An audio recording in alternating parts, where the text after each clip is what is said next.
আমরা কালো ভুনা। তো চলুন কথা না বাড়িয়ে করা যাক কালো ভুনা। প্রথমে দিয়ে দিব একটা নানতারা মশলা, এগুলো আমার কাছে নানতারা মশলা। হ্যাঁ, এই যে নেড়ে দিলাম। এরপরে আমাদের ফ্রেশ গোস্তটা দিয়ে দিব, এই দিয়ে নাড়াচাড়া করে দিব। এরপরে উপরে আরো কিছু দিয়ে দিব। হ্যাঁ দেখুন একদম ফ্রেশ, দেখুন নড়তেছে গোস্ত, কালা ভুনার গোস্ত নড়তেছে। হ্যাঁ, এরপরে একদম দিয়ে দিব এই যে,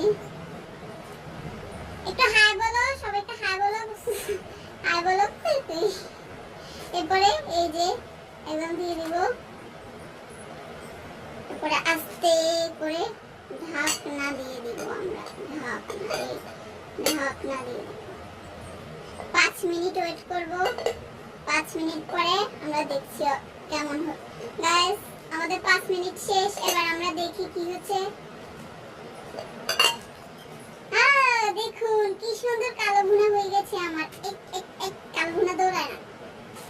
দেখুন কি সুন্দর কালো ভুনা হয়ে গেছে, মাশাআল্লাহ মাশাআল্লাহ। এখন এটাকে আমরা দেখুন কিভাবে কালো ভুনা হয়ে গেল।